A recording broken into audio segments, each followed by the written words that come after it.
Bentrovati in diretta su Telefriuli, questo appuntamento con A voi la linea. Il nostro focus parte dai vaccini, perché oggi il vice governatore Riccardi ha aggiornato in terza commissione consiliare la situazione della campagna vaccinale in seguito alla decisione dell'EMA sul vaccino AstraZeneca. Caregiver e persone fragili sotto i 60 anni verranno vaccinate con il siero Pfizer o Moderna e da domani saranno aperte le agende per le prenotazioni delle persone sopra i 60 anni con il siero AstraZeneca. Ieri sera ci è stata anticipata quella che è stata una circolare che è arrivata nel corso della notte, che è firmata dal direttore generale della prevenzione del Ministero della Salute, la quale testualmente dice che il vaccino AstraZeneca è approvato a partire dai 18 anni di età sulla base delle attuali evidenze, tenuto conto del basso rischio di reazioni avverse di tipo tromboembolico a fronte della elevata mortalità da Covid-19 nelle fasce di età più avanzate.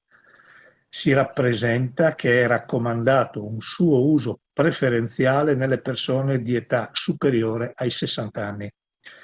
In virtù dei dati ad oggi disponibili, chi ha ricevuto una prima dose del vaccino, chiamiamolo ex AstraZeneca per facilità, può completare il ciclo vaccinale col medesimo vaccino. Quindi voi non credo che sia necessario dirvi che cosa può aprire attorno a questa cosa. Ci sono raccomandazioni, la posizione delle regioni è una posizione che dice diteci che cosa dobbiamo fare. Naturalmente ci sono tutta una serie di misure precazionali che vengono declinate all'intorno di questa circolare che arriva direttamente dal direttore della prevenzione del Ministero. A me corre l'obbligo di informarvi che nel corso della notte e della prima mattinata si sono riunite le cabine di regia e hanno dato le disposizioni a seguito di questa circolare, della discussione che c'è stata e di tutte le valutazioni che sono state fatte, innanzitutto sulla base delle disposizioni che ci arriveranno, non sono ancora formalizzate, ma sono state anticipate nel corso della nota del generale Figliuolo, dell'apertura delle agende con utilizzo ex AstraZeneca a tutti i cittadini con età superiore ai 60 anni. Quindi noi da domani apriremo le agende per fare questo. E in ordine a questo tipo di circolare è stato definito che per le categorie sotto i 60 anni, dove ovviamente non viene formalizzato un divieto, ma lo ripeto, viene indicato un uso raccomandato, un uso preferenziale per le persone superiori ai 60 anni, vuol dire che sotto i 60 anni noi consideriamo, abbiamo deciso di intervenire considerando caregiver e conviventi sostanzialmente allineandoli, tenuto conto della condizione della vulnerabilità e della fragilità, al pari degli operatori sanitari e sociosanitari, e quindi a queste persone procederemo con la vaccinazione utilizzando Pfizer e Moderna al di sotto dei 60 anni. Domani partirà a Pordenone il supporto psicologico organizzato dall'Ordine delle Professioni Infermieristiche per 120 operatori sanitari, usurati nel corpo ma anche nella psiche dopo un anno passato in trincea. Luciano Clarizia, presidente regionale e provinciale per Pordenone dell'Ordine delle Professioni Infermieristiche. Parliamo dello stress che hanno le persone che lavorano in trincea contro il Covid. Voi presto partirete con delle sedute psicologiche per sostenere queste persone. Di cosa si tratta? Dopo un anno di Covid, chiaramente dopo tutti i danni che questo ha provocato non solo a livello fisico ma anche e soprattutto psicologico nel personale sanitario, sanitario, abbiamo deciso come ordine delle professioni infermieristiche di Pordenone di attivare un corso di formazione, un supporto a questi colleghi che sono in difficoltà con un'esperta, un neuropsicologa, la dottoressa Sara Finotto, un incontro che praticamente prevede un numero di partecipanti, circa 40 persone, faremo 3 edizioni, proprio per supportare questa difficoltà che i colleghi stanno provando. È qualcosa di molto rilevante se si pensa che non qui da noi per fortuna, ma in altre zone d'Italia alcuni colleghi sono arrivati al suicidio e quindi sembrava opportuno come ordine dare questo sostegno ai colleghi. Partiamo domani, da domani sarà il primo gruppo di 40 persone. Questo intervento è basato su 3 incontri. Un primo incontro la dottoressa lo farà singolarmente con ogni partecipante, dopodiché faranno un incontro di gruppo con tutti, darà delle indicazioni, i cosiddetti compiti a casa da fare per cercare di venire fuori da quello che può essere l'eventuale patologia legata allo stress da Covid, e poi un terzo incontro per un feedback e capire cosa sta succedendo. Chi è ancora in difficoltà farà altri incontri con questa specialista, lo faremo per 120 persone, quindi le prime 40 partono domani e poi quando finirà il primo step partiremo con gli altri 2 incontri.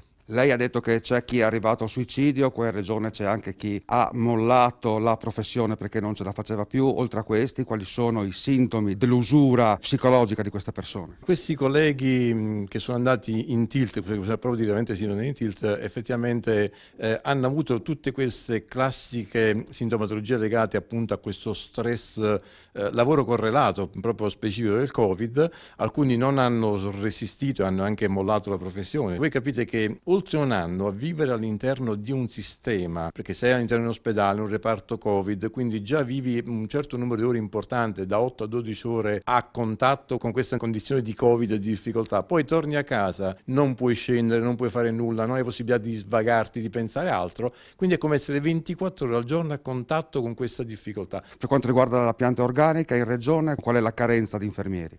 In questa regione mancano, da quello che abbiamo visto noi, almeno 400 infermieri, 400-500 infermieri, per dire che abbiamo un numero minimo previsto per dare la giusta assistenza a tutti.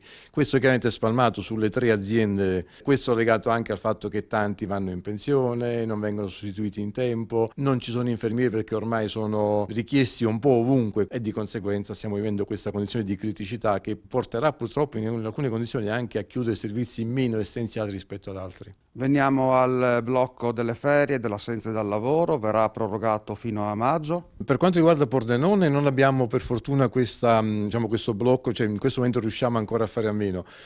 So che delle altre aziende ancora c'è qualcosa in piedi che sta mantenendo questa condizione. Questo è qualcosa che stiamo vivendo e continuiamo a vivere e sarà prorogato secondo me. Veniamo alle vaccinazioni, quanti infermieri devono essere ancora vaccinati nella nostra regione? Io conosco i dati di Pordenone proprio di ieri, su Pordenone sono circa il 14% infermieri che ancora devono essere vaccinati.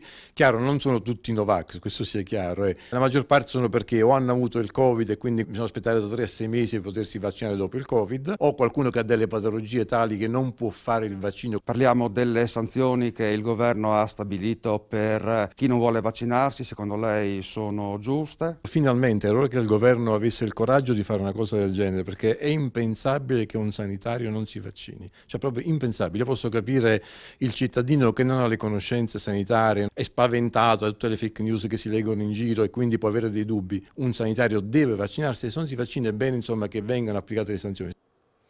E ora andiamo a Udine Sud e ci colleghiamo in diretta con Alexis Sabot perché esplode il problema ferrovie, nasce un comitato per dire basta al frequente passaggio dei treni merci a ridosso delle case. È così Alexis, buongiorno, a te la linea. Sì, è così Francesca, buongiorno, mi trovo in via Pradamano a Udine, come dicevi tu, nel giardino del signor Luciano Gon e vedete alle mie spalle la tratta ferroviaria Udine-Trieste, un comitato che nasce per chiedere sostanzialmente 2 cose. Che cosa, Luciano? Ma noi chiediamo prima di tutto un abbassamento della velocità, soprattutto dei merci che percorrono questa tratta la sera, di notte. La seconda parte importante è anche che non usino gli acustici loro, le trombe, suoni, robe varie e naturalmente quello che è più importante, le barriere antirumore. Questo è un discorso che stiamo battendoci da parecchi anni, però non abbiamo avuto risposte. Lei abita qui, siamo nel suo giardino, praticamente mi ha detto che è nato qui ed è un problema che insomma ormai convive con questo problema, ma ci sono stati degli episodi anche spiacevoli. Diciamo che questa tratta alla fine è comunque una tratta importante, tutto questo porta che quello che sta portando i merci non siamo a conoscenza, perché i bomboloni, le cisterne e tutte altre cose non sappiamo cosa è dentro. Ci sono stati già degli episodi in cui si è verificato, si è rischiato, diciamo, veramente una strage. Lei abita qua, però non è da solo, cioè il comitato è composto da diversi abitanti della zona, come il signor Noè Modotti, che abita in questa casa, che praticamente è fronte, ecco vedete il treno che sta passando anche in questo momento, è di fronte alla ferrovia, alla tratta ferroviaria. Ricordava alcuni episodi il signor Luciano, la sera qui insomma è difficile dormire e c'è preoccupazione. Confermo. Ogni sera, ogni notte posso testimoniare che passano i treni ad altissima velocità contenenti merci pericolose e soprattutto preannunciandosi con forti e rumorosi fischi che svegliano chiunque è a dormire. Chiedo pertanto che sia tutelata la nostra salute di cittadino. Ricordo all'uopo che c'è stato nel 96 un tragico disastro, anzi per fortuna non disastro ferroviario, in cui una cisterna avrebbe potuto provocare nell'arco di 1 chilometro una strage. Questa è fonte dei vigili del fuoco. Speriamo che le amministrazioni che sono al corrente adottino qualcosa, fra cui le barriere, la diminuzione della velocità ed anche la diminuzione dei fischi che svegliano chiunque. Ecco. Quanti siete nel comitato? Beh, siamo una quarantina circa. Sì, una trentina di famiglie, sì, che subiscono da 2014, da quando abbiamo iniziato, disagi, e le amministrazioni tutte, regionali, comunali, sono a conoscenza, ma nulla fanno, solo promettono e poi si dimenticano, salvo poi tornare alla carica nei momenti di rielezioni. Ecco. Avete sentito diversi progetti, no? Legati a questa tratta, però alla fine voi che cosa chiedete? Delle barriere prima di tutto? Chiediamo cose fattibili ed immediate. Quando è stato spostato una tratta della ferrovia, invadendo anche la proprietà privata, era stato promesso le barriere che poi non sono state realizzate. Non è stato realizzato neanche la diminuzione della velocità a limiti normali e l'utilizzo di altri metodi di segnalazione e non quelli dei fischi che svegliano tutti a qualsiasi ora del giorno e della notte. Fate questo appello, ma non è il primo che fate, insomma vi augurate delle azioni adesso?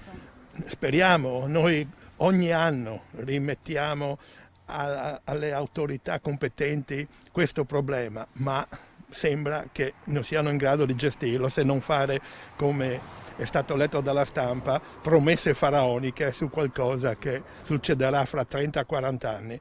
Per ora non sono in grado neanche di mettere le minime cose che abbiamo chiesto, ovvero le barriere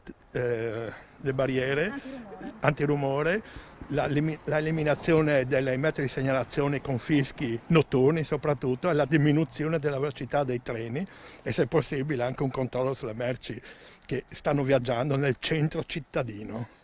Io vi ringrazio per questa vostra testimonianza, lascio la linea da Francesca Spangaro allo studio. Grazie a Domenico Ricci per le riprese. Grazie a voi allora per questo collegamento, per noi una piccola pausa, tra poco la seconda parte di A Voi la Linea.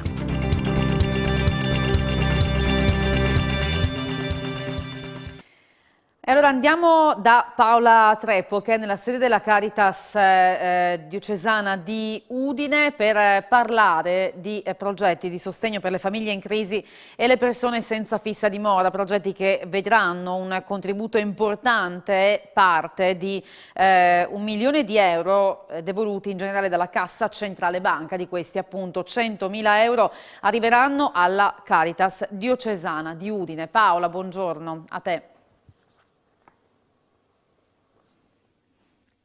Sì, buongiorno Francesca, buongiorno ai nostri telespettatori. Siamo con Luca Pico proprio per farci spiegare qui nella sede della Caritas diocesana di Udine come saranno impiegati questi fondi che sono arrivati in in un momento difficile, quello della pandemia da Covid-19. Buongiorno Luca.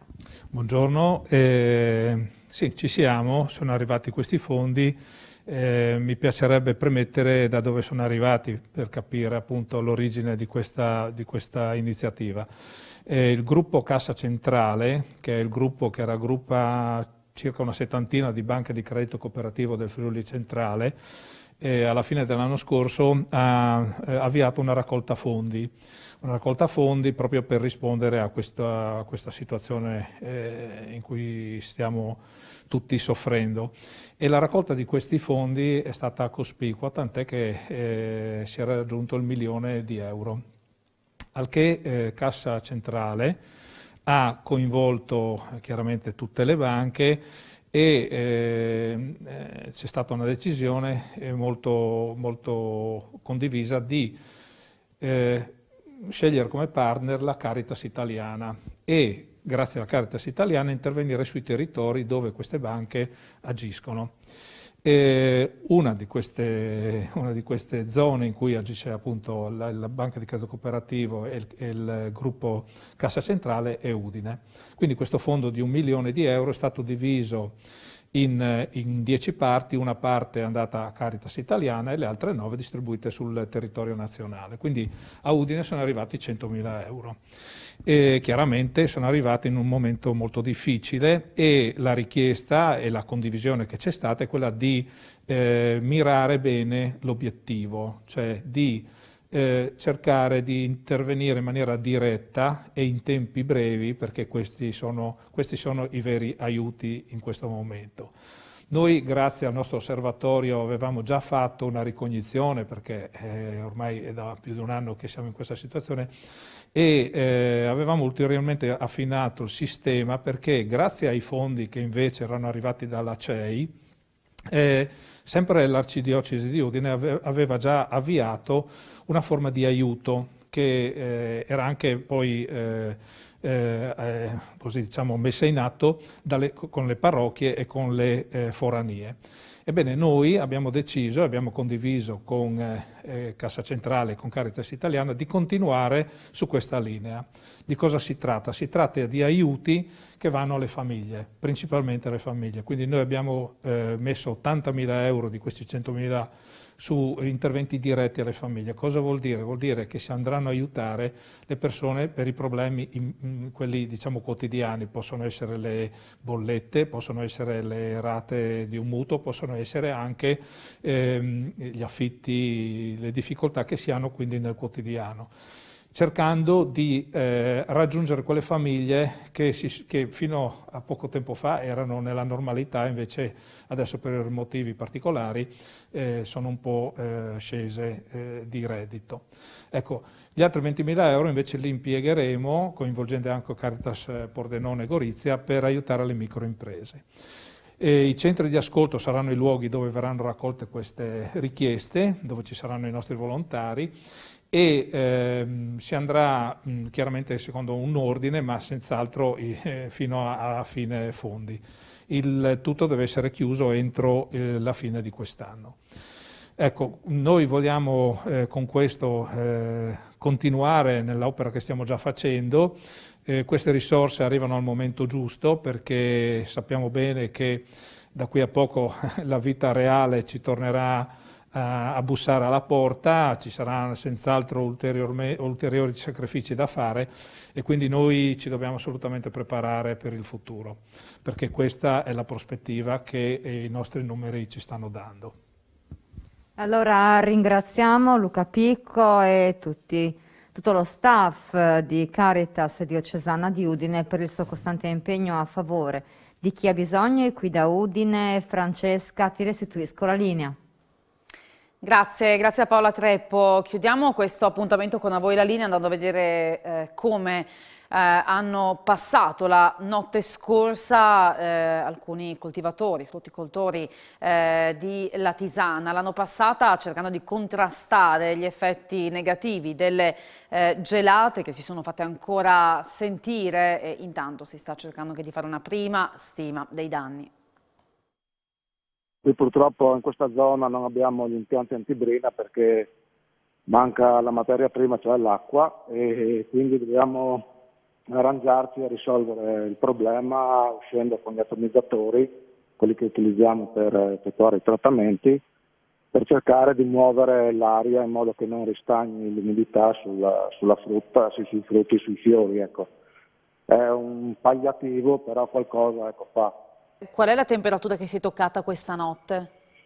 Ma più o meno come quella dell'altra notte, quindi circa -5, ecco. Poi dipende un po' dalla zona, perché il comune è abbastanza vasto, quindi magari una centralina rileva più o meno gradi, però indicativamente dai 4 ai 5 gradi sotto zero anche questa notte. Però il problema è la durata di queste gelate, perché dall'1 di notte si va sotto zero fino alle 8:30, ecco. Quindi sono 7 ore di gelata per notte, quindi le nostre colture sono state 15 ore in 2 giorni sotto questa minaccia. Ecco. Si stima una perdita di quanto? Per il momento questa valutazione dovrà essere fatta sicuramente la prossima settimana, perché adesso magari facendo dei prodotti a base di alghe, quindi prodotti naturali, magari qualcosa si riesce a salvare, però chiaramente i fiori e le foglie, quelle necrotizzate, sicuramente cadranno, e quindi quei ipotetici frutti non andranno sicuramente nei cassoni, ma andranno tutti per terra. Quindi sicuramente ci sarà un 30% già così di stima. Già ora stimabile. E le soluzioni allora quali sono? Perché lei dice appunto così non si può andare avanti, bisogna pensare a delle soluzioni serie. E quali sarebbero? Ma io parlo della zona della Tisana, qui noi abbiamo una rete di canali e di fossi che appartengono al consorzio di bonifica. Io proporrò di fare un tavolo per nei momenti di necessità sfruttare questi canali, questi fossi per far arrivare nelle zone appunto indicate, per poter appunto installare di questi impianti antibrina, altrimenti rischieremo veramente di perdere un comparto. Qui ci sono aziende importanti che hanno superfici anche di 20 ettari, non stiamo parlando di un'aziendina che magari ha 1 ettaro o 2. Sono aziende che nel corso degli anni sono specializzate e dalle druppacee arrivano a poi le mele, le pere, i kiwi, e quest'anno veramente sarà un'annata dura. Già usciamo dall'handicap della cimice marmorata asiatica, quest'anno sembrava che, almeno dagli indici di svernamento, che il parassita si stia un attimino tranquillizzando, però è venuta questa gelata. Adesso valuteremo la prossima settimana i danni, però purtroppo ce n'è sempre uno. E per questa edizione è tutto, voi la linea torna domani, puntuale alle 12:45. Buona giornata.